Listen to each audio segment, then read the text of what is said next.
Enjoy a seat at the table and good company, where great conversations and meaningful discussions happen. Welcome to And Good Company. I'm Sarah Fiedelholtz. We all know a great dinner party isn't really about the food. It's about the people seated around the table engaging in lively discussion. And Good Company gives you a seat at the table to enjoy smart and interesting conversations as they happen. I am very pleased to be in the company of David Bennett, the president of the Community Foundation Research and Training Institute. Welcome. Thanks for having me. Appreciate it. Yes.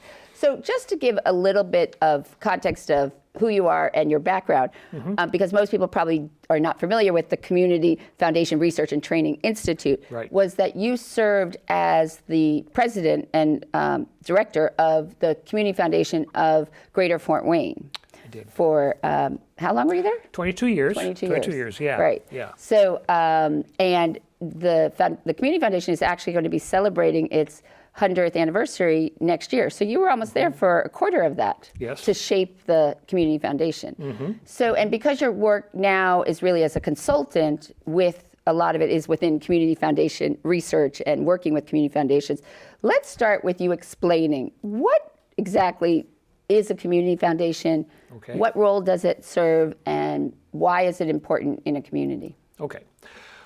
Well, community foundations go back more than 100 years in the United States. First community foundation was Cleveland, Ohio in 1914. And people say, why Cleveland? Cleveland was a pretty hopping place economically in 1914. There was shipping and banking and mining and steel, and a lot of wealth was created. And a lot of that wealth ended up in charitable funds for the benefit of Cleveland. They were scattered all throughout Cleveland. And so someone had the idea, let's take all these different charitable funds that are scattered in different organizations and put them together in one organization and call that a community foundation. So that's what they did. In essence, what a community foundation is a donor will create a charitable fund at that community foundation and give that fund a purpose. It could support a particular charity. It could support what's called a field of interest. Maybe it's environmental issues or animal welfare or social services. It could be a scholarship fund. It could be for a variety of different charitable purposes.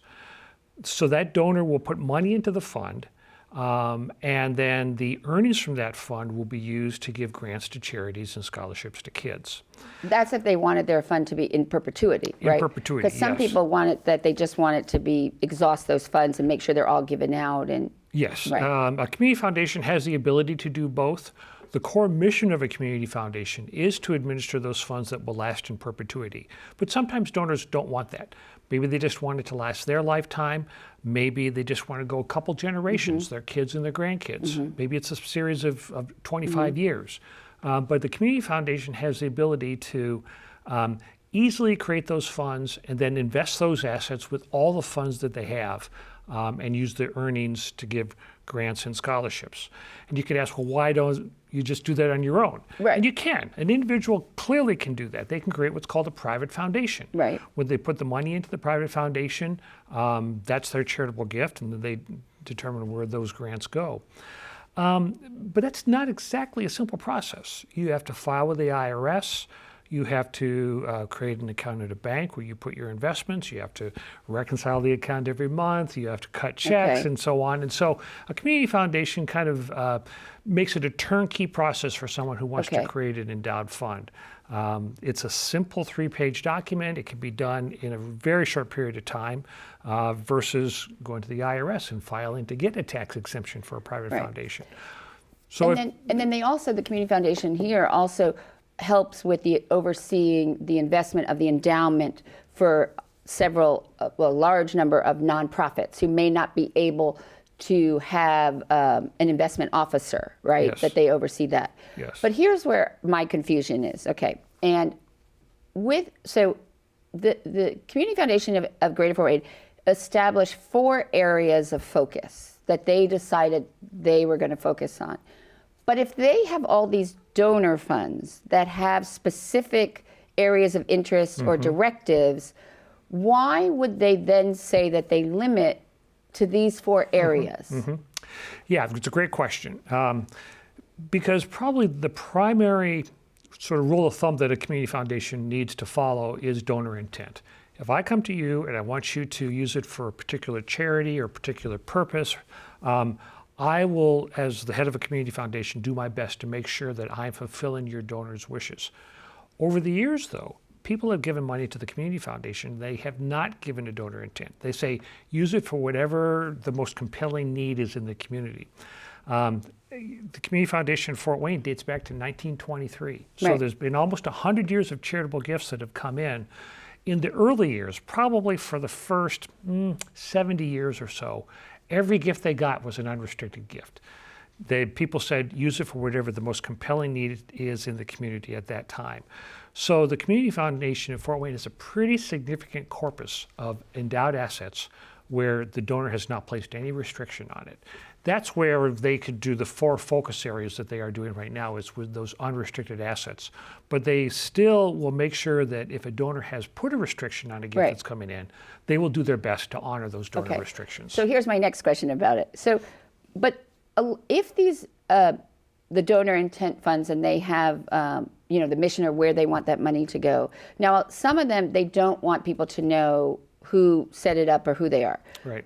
But how do entities find out? Because they don't, there's some that they have, like the Follinger, they have a leadership one, and they have like the Knight Foundation, but that's a very large, that's, national foundation from the Knight brothers, we wrote newspapers. Right. But all of these little ones, how do you find out? Because if you're applying, like let's say they have one that's for education purposes, how would you know if you're a nonprofit looking to apply if there's nowhere to do a search of what these funds are and what they are looking for and who they will?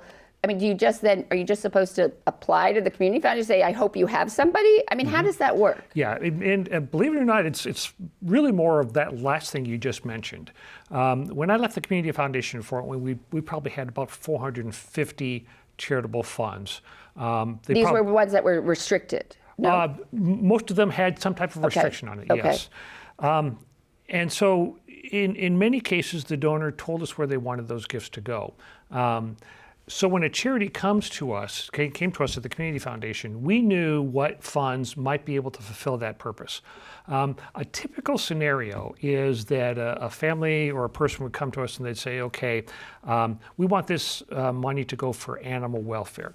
But they didn't necessarily want to receive a lot of applications, a lot of phone calls, a lot of solicitations for that. So they would task us with that responsibility.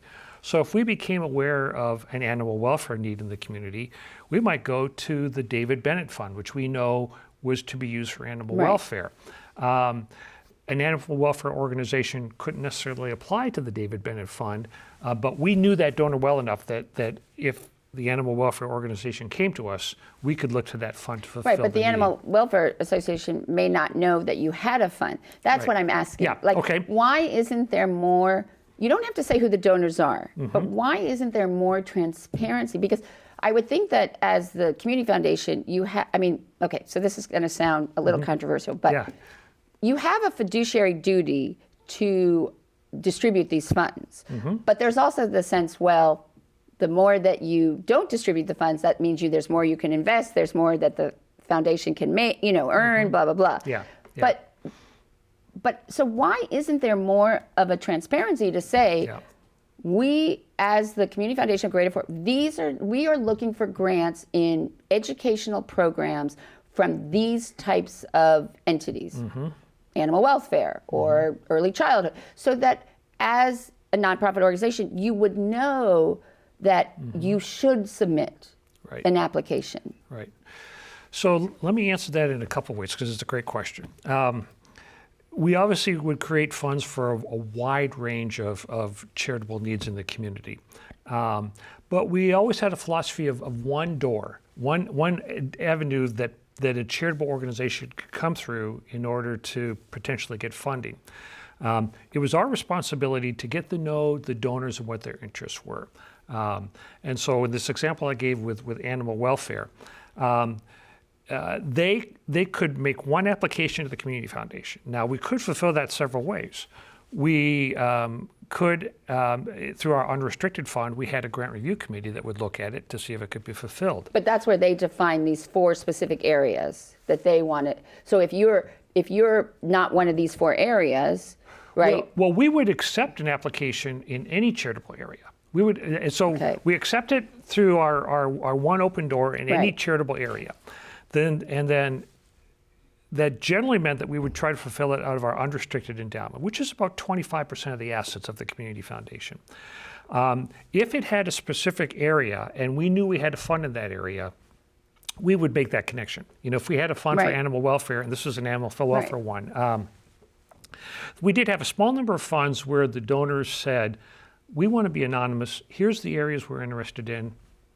If you get an application, let us see the application and we'll make a decision. So one door where the applications come in. Right. Either fulfill it in the unrestricted portfolio from a fund which is specific to that area, or these donors who said, we don't want our name out of the community, but we'll read these applications when they come in. But here's my question. Yeah.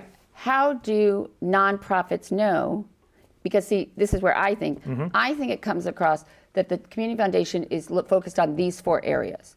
But how does a nonprofit know to go through that door? Right. Because there's no list that says, in addition to these, we are looking for, and they don't have to say who the fund is, we are looking for ideas and projects and programs in these areas.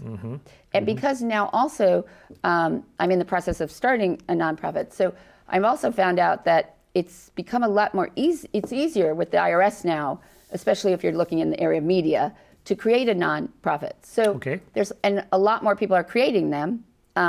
So, I mean, I understand that the community foundation has people who go out in the community to meet talk to nonprofits, but they can't know about every nonprofit. So, and I'm not going to just tie this to Greater Fort Wayne because I think that this is an issue across community foundations.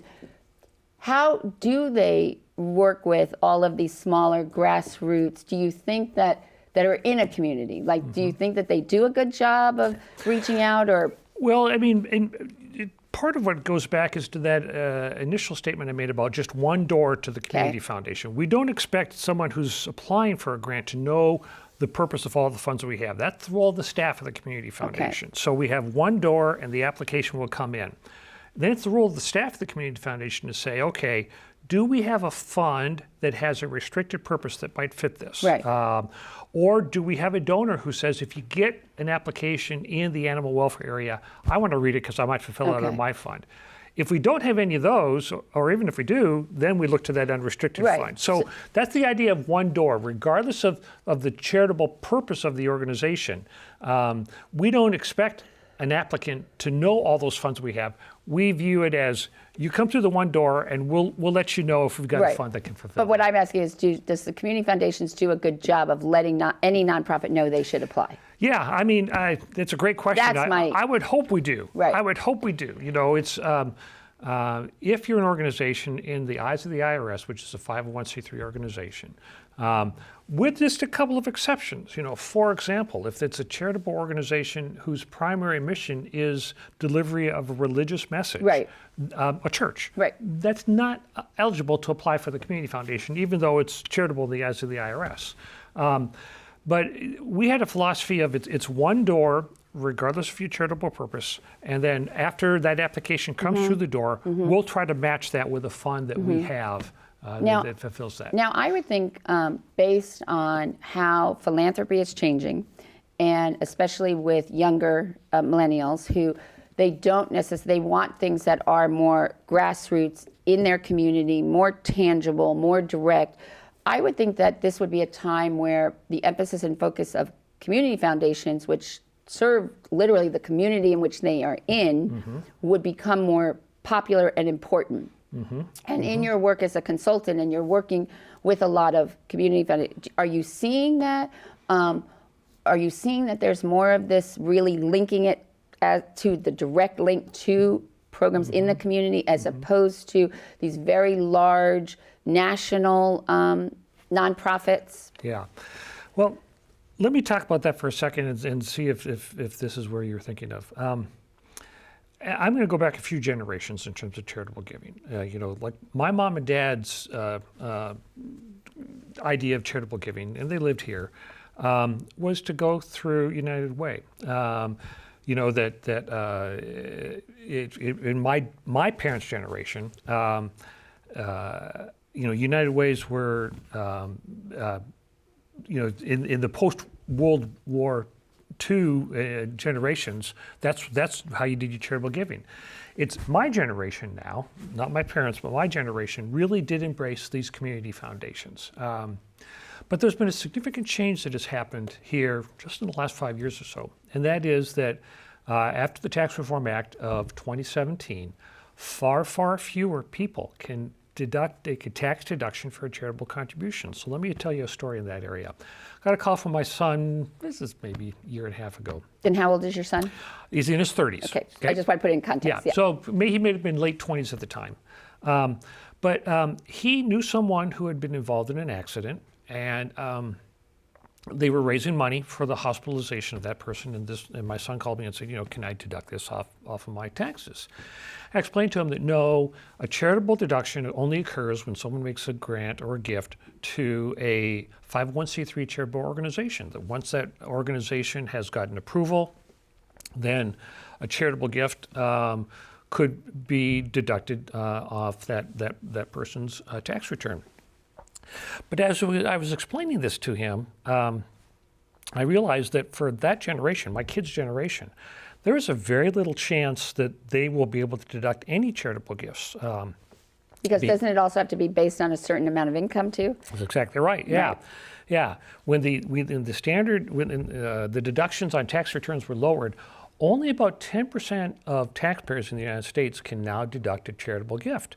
So while I told my son that his gift to a GoFundMe page was not tax deductible, the fact is if he had made that gift to a United Way or a community foundation, it would not be tax deductible either. Right. So we are in an environment right now where only about 10% of families, and those are the upper income families, are in an environment where charitable giving results in a tax deduction. So this has been going on since 2017. Yes. So now you could really see, first of all, what's the impact of that? And second of all, I'm curious to know, you mentioned GoFundMe pages or Kickstarter, pages or any really GoFundMe pages.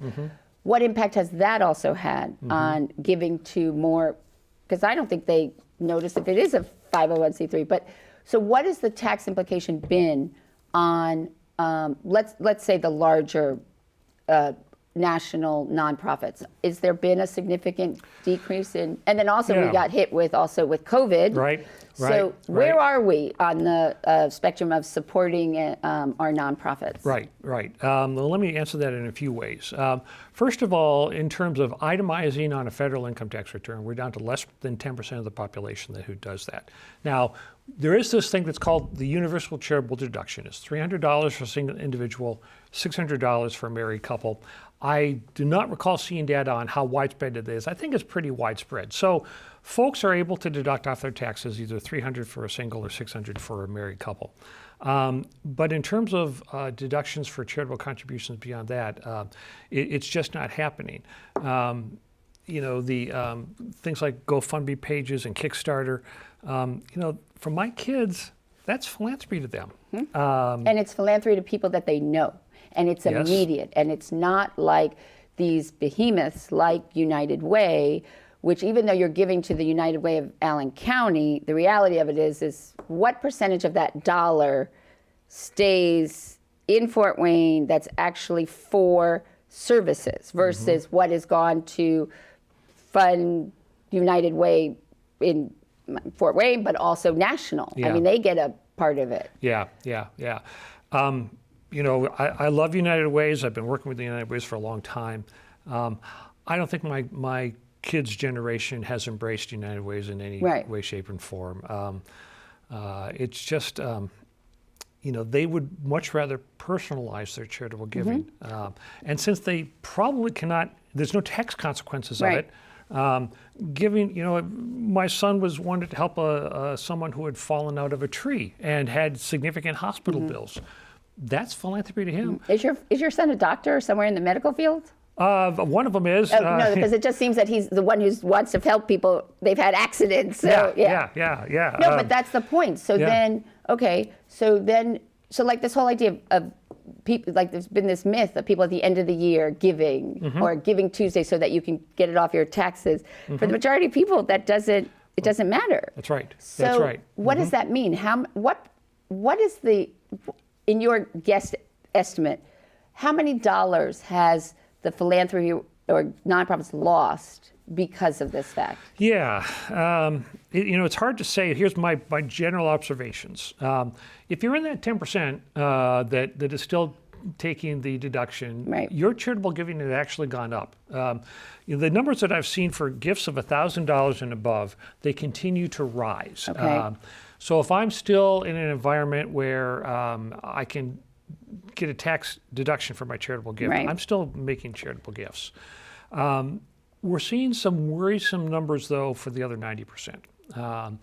The number of gifts $1,000 and below is continuing to decline, not dramatically, but they go down. The number has gone down. But what is more worrisome to me is when they do surveys of the entire population and just simply ask the question, have you made in the last 12 months a charitable gift? The percentage has continued to decline. We are now, in fact, below 50% of the population. And this is going back to the beginning of when they started asking the question. So 50% of the population doesn't make a charitable gift to any entity at all. And that's worrisome. And is that including religious? Yes, okay, it is. So that's right. But the other thing that could be worrisome if you think about it is there's such a, there's always the rich give, in essence, to service the poor, right? But there's such a disconnect. So if it's really the more of these, 1%ers who are giving more money to nonprofit entities, but they really are so disconnected from the services and what people really need in the community because it's not things, that they are really boots on the ground with, then you really start to see also that what they're giving and may not be in the right way or for the right organizations or, Yeah, that's an interesting question. Obviously, charitable giving for people is a very personal decision. Right. Something that's been important to them in their life, right, helps a family member help themselves, a major event in their life. You have the growth of these things that are called donor-advised funds, and you may have heard of those before. They are typically where a person or a family puts money into a fund, and that's when they take the charitable deduction. Then after it goes into the fund, they can make it a grant out of that fund to any charity right, they want to. That's how a community foundation works, right? Exactly, okay. Yeah. Community foundations used to have kind of a monopoly on donor-advised fund. Now what's called the commercial donor-advised fund providers. Right, because you could do it in your bank. I mean, there's your financial. Yep. A lot of people tell you with your financial planners, but as part of your estate planning and stuff, they'll help you create those funds. Yes, you can go Fidelity, Vanguard, right, Schwab. They're all very big in that field. So is that, and then they take a fee for it, but so does the community. Like people don't also understand that the community foundation takes a fee for administering the donor fund. Yes. So are the fees comparable to like what Fidelity would? Yes, okay. It's a competitive market. Okay. So I can tell you that right now, what's called the commercial donor-advised fund providers, Fidelity, Vanguard, Schwab, Goldman Sachs, they're about 60 basis points, 0.6% that they'll charge each year to the fund. Okay. Because community foundations are in that competitive sphere, they're generally going to be pretty close to that. They might be a little bit higher because they might give a higher level of service. But these have become, in the last 10 years, a very popular vehicle for philanthropy for a couple reasons. Right now, about 1 out of every 8 charitable dollars that's given by individuals goes into a donor-advised fund. You take the deduction now, and then you can make the grant somewhere down the road. There is no minimum payout from a donor-advised fund either, at least under current regulations. And so I could put the money in 2021 and not make a grant until 2035. That's an extreme example, but under current rules, that's allowed. You also can do this thing called bunching. Right now you have to reach, for example, a married couple has to have tax deductions of more than about $25,000 before they can itemize. Generally, that's going to be state and local taxes, mortgage interest, and charitable contributions. So you can do bunching with a donor advised fund. I could put $100,000 into a donor advised fund today that puts me over the threshold to itemize my deductions and then grant that out over a period of 10 years or so, or however long I want to take. So that has been a very popular giving vehicle let's say the last 5 years or so, is to bunch your charitable contributions, put them into a donor advised fund, maybe at a community foundation, but maybe at one of these commercial donor advised fund providers, and then make grants over a series of years. And so what is the impact of all of this on nonprofits? Well, I can make two arguments with that. Because something like a donor advised fund makes it easier for me to do my philanthropy, I could argue that over the long run, nonprofits are eventually going to get more dollars because I put more money into my donor advised fund. Everything I earn in that donor advised fund is tax-free, which means I have more money to grant out to a charity when I eventually grant it out. On the other hand, like I mentioned before, there is no minimum payout from a donor advised fund. So I could put the money in right now and take the tax deduction for it and not make a grant for 5 years or so. I'll give you a story that I have. I'm not going to mention the donor, but this is someone who was quite early in their career as a physician here in Fort Wayne, received about $40,000 in an inheritance, decided that because she was going to be a physician, she was going to have plenty of money to do her charitable giving. Very charitably inclined in the community. And this is the late 1990s now.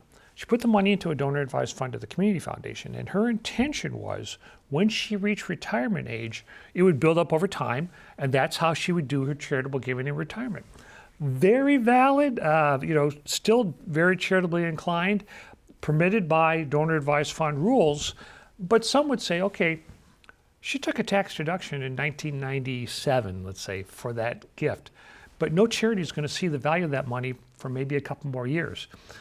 Is that what society wants? Take the tax deduction now and don't take the deduction for many years. I think in her case, she had very valid reason for doing it, but there are some who are arguing that maybe we should have rules to make distributions out of donor advised funds more quickly. There's a piece of legislation right now, it's in the Senate. It's called the ACE legislation. It stands for Accelerating Charitable Efforts, would require all donor advised funds to have a 15-year spend down. After the money goes in, has to be spent within 15 years. Or start to be spent, because they don't have to spend everything. Yes, it must be completely dispersed within 15 years. Yes. So the idea is that these donor funds then would never not be in perpetuity anymore? That's right. So they want to change the scope of a donor, because what if somebody wants to do it that it's in perpetuity? Like they put enough in there so that, like the Ford Foundation or the Annie E. Case, I guess that's different than a fund versus a foundation. But the ACE legislation would only apply to donor advised funds. Okay, so not the foundation. And what you referred to there are private foundations. Right, that's a whole nother. Little bit different. Okay, yes. all right. Yeah, they would still be able to do that. Okay, and also when you think about how the drop off of people who are donating, $1,000 or whatnot, which is really the bread and butter for the majority of, nonprofits. You think about it, but so is it that the nonprofits then are spending so much more time on raising the money and getting donations versus doing the actual work? Because there's less and less people, and also if you think about it, there's also a finite number of people at the top who are only going to divide their philanthropic pie so many pieces. Right. What does that mean for the nonprofits? Well, let's talk a little bit about philanthropy and charitable giving from the viewpoint of a nonprofit. So if you look at where individuals make their charitable gifts, generally these numbers can vary from year to year, but generally a little bit more than 50% of all individual charitable giving are going to go to someone's church. That is far and away for individual charitable giving the number one. Or their religious institutions. Yes. Right. Yes.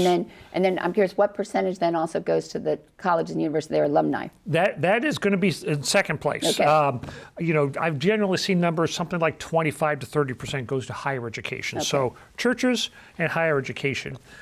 But, given those percentages just talked about, you're probably talking about 75 to 80% of charitable giving is going to go to those two entities, which means everybody else, all the other charitable organizations, at least in terms of giving from individuals, have got to split up, perhaps 20 to 25% of the pie.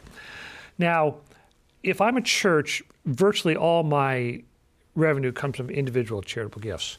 But for many charities, I don't want to say all charities, but for many charities, they also have different sources of revenue.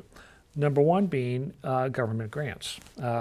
So if I am, for example, providing counseling services to addicted people, probably much of my support is going to come from some type of a government program that's going to support services for that person. Or you could apply to a private or foundation that offers. So that absolutely. So now you're not only spending time with a nonprofit, not only do you have to spend time trying to get donor dollars, but now you also have to spend time writing grants for all of these foundation or federal grants. Yes, in a typical charity, they are getting grants from the government. They're getting grants from private foundations. They may have a fee for service, that may be a portion of their revenue.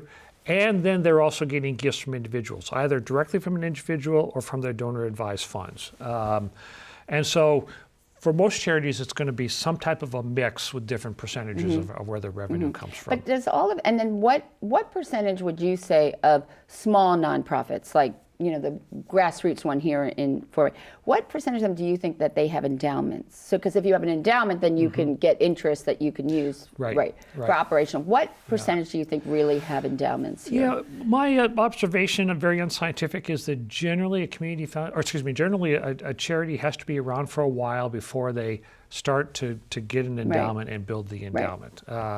In their early years, they're much more focused on putting together a balanced budget every year. And then as they get farther along down the road, they may have a donor who says, I really love what you're doing. I want you to be around forever. Here's a gift that I want you to put into an endowment fund that will support your work many years into the future. That really becomes a question of the wishes of the donor that wants to support you. Right. Many of them are going to want to make a gift to make sure that you can keep the lights on and that you do a balanced budget every year. But for many of them, they're going to think that your mission is so important to me. I want it to be around 100 years from now. And so they will either make a gift to start an endowment fund for you, or more typically, they'll leave a gift in an estate plan. Right, and that's another big thing is all this legacy gifting that everybody's trying to focus on, so that people would allocate in their estate planning, a certain amount of money that would go to this different organizations and whatnot. This is a field that's also changed dramatically in the last 10 years or so.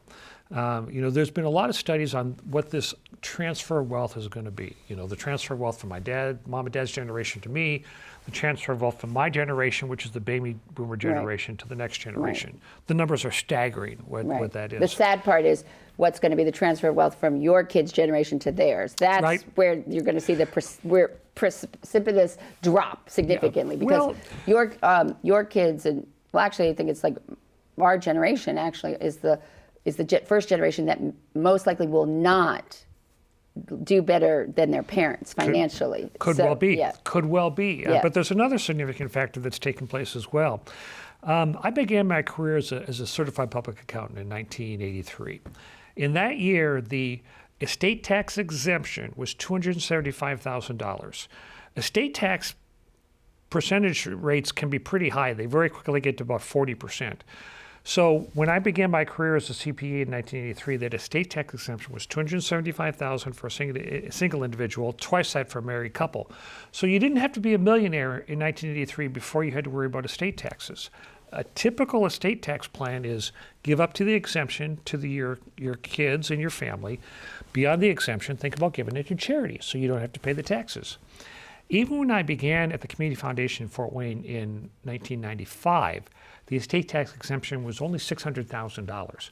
So many donors that came to the Community Foundation set up an estate plan where everything beyond $600,000 they gave to the Community Foundation. Today, the estate tax exemption is almost $12 million. $12 million? $12 million for a single individual, twice that for a married couple. Very, very few households. So you get $12 million of a estate tax-free? Yes, yeah. I could pass along $12 million to my children, tax-free to them. And that precludes the opportunity that you can also give gifts every year up to, I think it's either 10 or 20,000.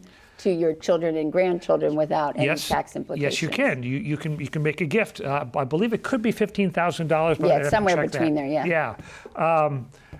So I can make those gifts every 12 year. million. Oh my God, I didn't realize that it was so. And then there was a time where they got rid of all the limit of the state tax, and then everybody was worried that people were going to off the grannies because, right? There was a period. It was under Bush. There was a period there where they got rid of. There was no limits. Everybody was like, okay, they're worried they're going to off the granny. Yes. So 12 million. 12 million. Now I will say that under current law, unless there's changes, at December 31st, 2025, that number will drop significantly unless Congress decides to extend it. So we're in this kind of very confusing period right now. But the fact is... So that, for some people, that's everything that's in their estate. Absolutely. The estimates... most estates are not... I mean, most estates, I think, are under even... I don't even know if they're 250,000. Right. The numbers that I've seen is that nationwide now, everybody, less than 2,000 estates a year will be subject to the estate tax. So for most people, doing estate planning, making charitable gifts, there's no need to do that for tax consequences. So there's no reason to give for charity because there's no tax implications either on your annual taxes or even for your estate. Right. So now we're really beholden to the kindness and goodness of people? Absolutely. I would find that very depressing. Well, let's take a big picture look here. Why do people make charitable gifts? You've mentioned far and away the most important reason is just the good feeling that people get where they can take some of the wealth that they've accumulated and give it to a cause that's meaningful to them. That is far and away the most important reason. Or it's personal. I would say that most people, that's why I think that some of these big things like the Red Cross, United Way, make it impersonal. And people want it personal. That's why it's to their religious entity or their college or, where they're an alumni, or it's to something in the community where they volunteer. It's personal. That is such an important point. I can't tell you how many times over the years I had the good fortune to be with a donor who actually wept when they realized the amount of the gift they were able to make to the charity that was important to them. They didn't care about the tax consequences. This is somebody that helped their mother or enabled them to go to college or something. So that's very meaningful regardless of the tax consequences. So the personal feeling that someone gets when they make a charitable gift is far and away the most important reason. But people also give because of the tax benefits that they get.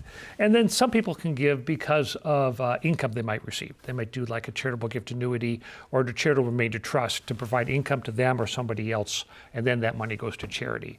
So let's not forget that even though the tax rules have changed, people are still making charitable gifts because it's important to them. However, if you can make a charitable gift and, for every $100 you give, you get to take $25 off your taxes, that's obviously an incentive. Right. And that makes a difference to anybody's taxes. Yes. So are you seeing also now, we also were talking about with millennials that, with things like GoFundMe and your son it's people he knows, is that also changing? Like, let's use United Way, for instance. Yeah. And because the United Way of Allen County has announced a new strategic initiative and sort of re-looking at how they structure and what they do. And I think it's a question of relevance, or the American Red Cross. I always think remember when Haiti had that, the terrible earthquake, but then they have a concert, and you could give money directly or you could give it to Red Cross. I mean, what are you seeing? Is it more that it's the grassroots and is something like the Red Cross or the United Way or even the muscular dystrophy? I mean, I remember the Jerry Lewis concert every day on Labor Day. I don't know when that stopped. So are these big behemoths really still relevant? Do you think that the United Way, even, let's just use Allen County, because I don't know if they're doing this on a national level, where it's pivoting and changing its strategy, do you think that they're going to remain relevant? I mean, I know that people think, just like, how could they ever go away? Just like people think with their local newspaper, of course it's going to be here. Well, that's not true. I mean, if you think about it, like the Jerry Lewis telethon, I mean, I don't know what year that went away, but it did. And so, what does that mean? Yeah, I mean, it's tough having a crystal ball to figure out where these are going to go. What I can say with certainty is that for my parents' generation, charity to them was United Way. And a little bit would come out of their paycheck every week. They would give it to folks who understood the charitable landscape, and my parents would expect the United Way to use their dollars where the greatest need was in the community. My generation, not so much. My baby boomer generation, not so much. We wanted to have it more personalized. But for my kids' generation, I just don't think they are attracted at all by the United Way model. And having said that, I love United Ways. I love what they've done in the community. But I'm not sure where they're going to be 10 or 20 years from now. Because that's the reality of the relevance. But also you made an interesting point, which was that it was deducted from your parents' paycheck.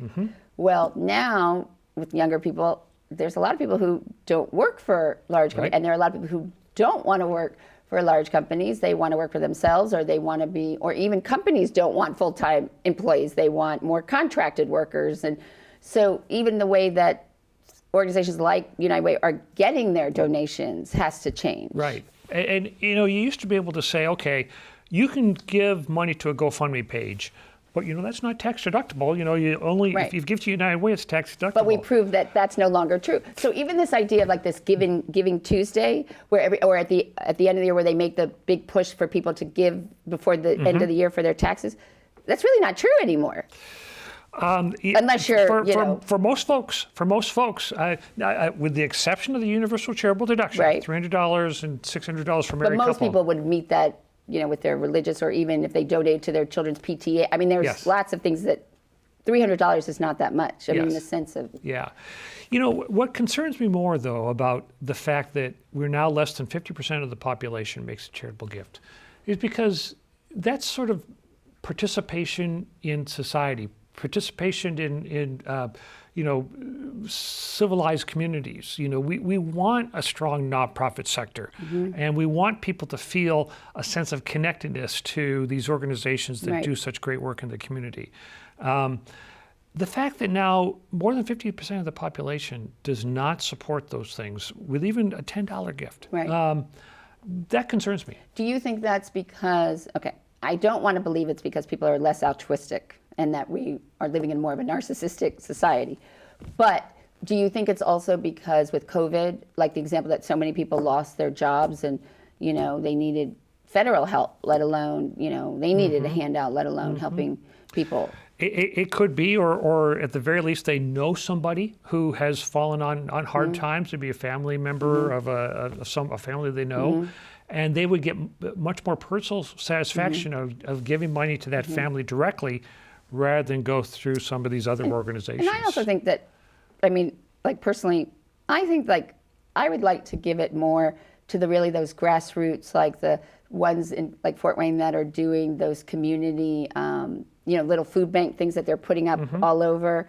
I mean, I would think I would rather give it to them, or maybe give it directly to a food bank here, or if I see a grassroots start, nonprofit that's really doing something innovative in the community, as opposed to just giving it to United Way or American Red Cross. I mean, I think there's a sense of that I can see it happening in my community. Yes. And they're doing, and also I think they're doing things differently than the traditional way, like a United Way. And so I think that also has appeal, which is why I would think that the idea of community, like this almost would be, to me, the time for the community foundation and what its purpose and what it does, because it's literally limited to that community, right? Yes. So in your consulting work, and you work with lots of community foundations, what is it that you're working towards? Is it that they've recognized these shifts and sort of want to be that embrace,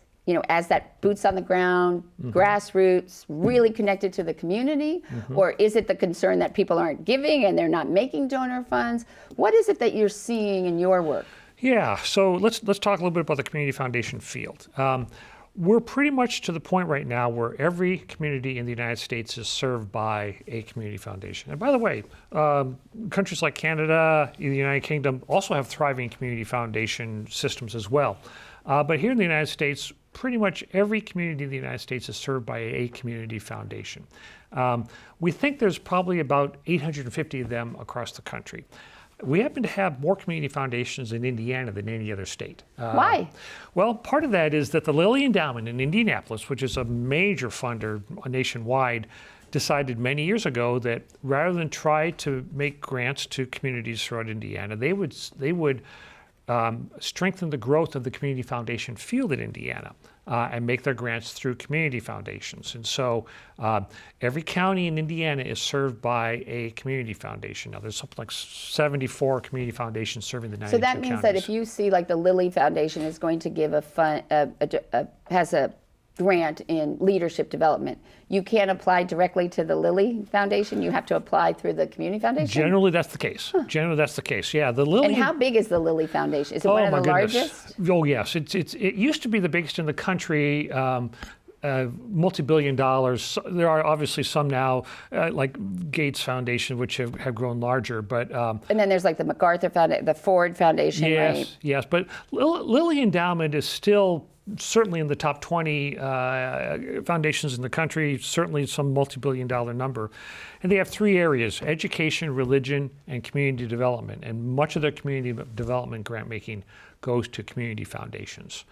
But and by the way, that makes community foundations in Indiana very unique because they get a lot of support that you don't find that in. So does the Illinois. Lilly Foundation just sort of say, okay, we're going to give each community foundation X number of dollars every year, and they can use it for their community? Is that how it works? It's like a disbursement? They've done it a number of ways. They sometimes provide operating support to a community foundation. There's something called the Lilly Community Scholars Program where they can give community foundations award scholarships that have the Lilly Endowment name on them. Sometimes they will have a community foundation raise money and then they'll provide matching money. So for example, here in Fort Wayne, the most recent Lilly Endowment match occurred just about the time we were going to raise money at the Community Foundation for riverfront development. So if you go to downtown Fort Wayne, there on the St. Mary's River, that new riverfront development began with fundraising by the Community Foundation, matched by the Lilly Endowment. Okay, now here's the question. Why would a community foundation get involved in the development of downtown and sort of invest in buildings? Okay. I mean, well, this has been a trend over probably the last 10 to 20 years with the community foundations. The traditional community foundation was simply there to build endowed assets for the benefit of the community. So for example, you go to Youngstown, Ohio, to their community foundation. You can only make one type of gift to the Youngstown Foundation, that is to their unrestricted endowment. So they built that up over probably 100 years in Youngstown. Here in Indiana and in Fort Wayne, we took more of a community leadership role where we said, okay, what's important to the community? We're going to raise money in that area. And sometimes the Lilly Endowment came alongside of us. So for example, if you go back to around 2009, when things were in pretty tough shape around Fort Wayne, the economic crisis had hit, we needed to do something economically to put all of Northeast Indiana back on its feet. We, with the help of Lilly Endowment, created something called the Talent Initiative, which was designed to give people skills that today's workforce needed. Fast forward to around 2016, 2017, we took a look again at the community and we said, what would be something that would really benefit the community if we were to get it off the ground? And we determined it was riverfront development.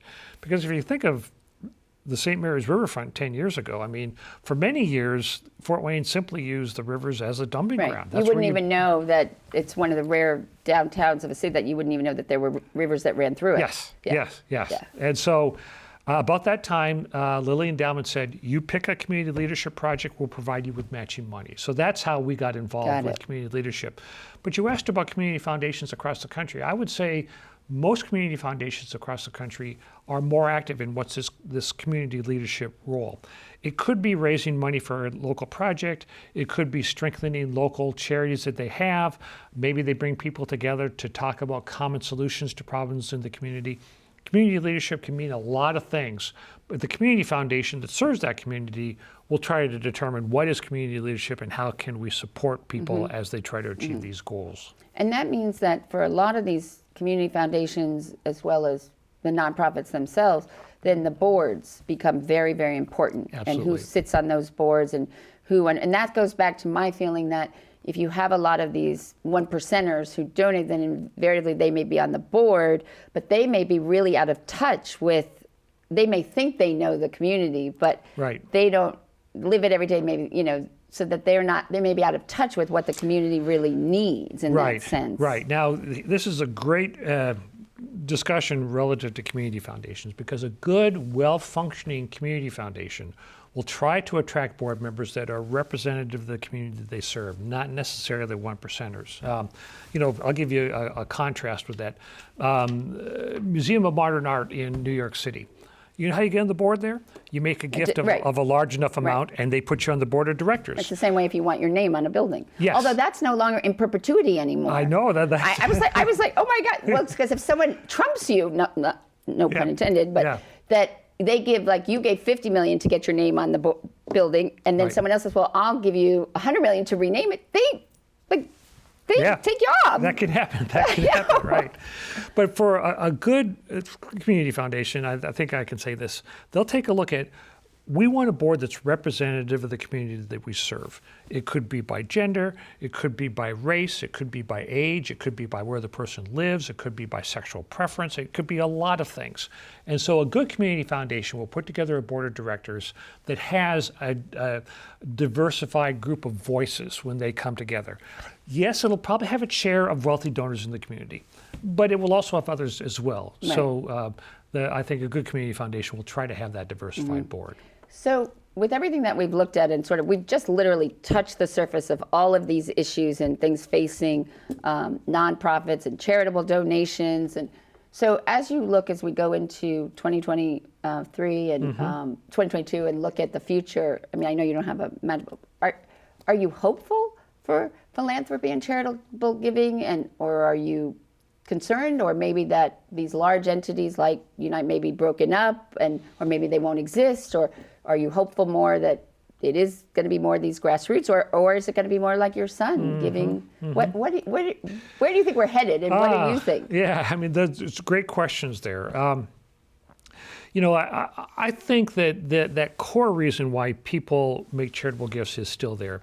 Just the warm feeling that people get when they support an organization that's close to their heart. And it doesn't matter what you do with the tax laws or politics or anything like that. People are still going to get a lot of satisfaction when they do that. People are also still creating significant wealth. I mean, you look at Fort Wayne, a lot of the significant wealth that has been created in Fort Wayne in the last 20 years are for people who did not have that wealth 30 years ago. Well, a lot of it is also, even in the last 3 years, it has to do with the stock market. Yes. It's not even investment or what they do in their jobs. It's, Yes. So there's still significant wealth being created, and a lot of that wealth will end up with charitable organizations. So I am optimistic about the future of philanthropy, however you want to define that. Maybe we'll go more in a world where it's just a good feeling that you get when you support a charity that's close to your heart, rather than actually getting a tax deduction for it. But I'm optimistic. I pick on my sons a lot. They're all in their 30s right now. They are all very, very charitably inclined. Not their dad's philanthropy, not their grandpa's philanthropy, but when they see a need, they do their best to try to fill it. But they're going to do it their way, which is what millennials, it's just like baby boomers. I mean, they were the largest generation, and they changed every single stage and every way that life is lived. And there were 72 million of them. There's 76 million millennials. They will change every way of life and everything we know in a way that suits them and the world in which they live. So they are going to change how philanthropy and charitable giving is done. Sure. We just all have to hope that, that they keep doing it. Sure. Yeah. So at the end of each And Good Company program, I ask guests the same 12 questions that French novelist Marcel Proust popularized from a Victorian parlor game. What is your favorite word?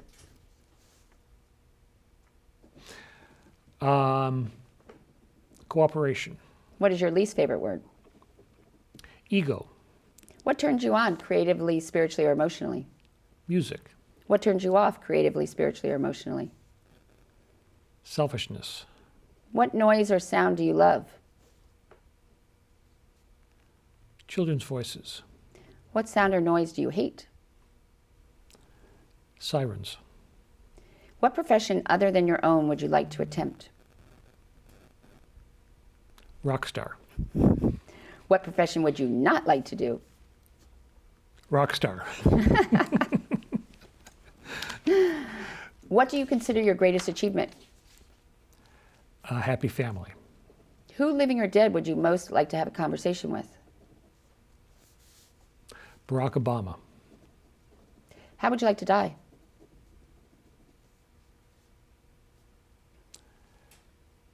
Peacefully at age 110. Very specific. If heaven exists, what would you like to hear God say when you arrive at the pearly gates? We're glad you're here. Well, we're glad that you were here and that you took the time to come and educate us about, it's really a business and very complicated, but we have to remember that it just all starts with that good feeling that giving and paying it forward gives. Well, thank you for having me. Yes. I really appreciated it. So I absolutely want to thank David Bennett of the Community Foundation Research and Training Institute for having a seat at our table. So thank you. And you can learn more about And Good Company and all the other great conversations we have had at andgoodcompany.info. And we look forward to next week when you can again enjoy a seat at the table for great conversation and good company.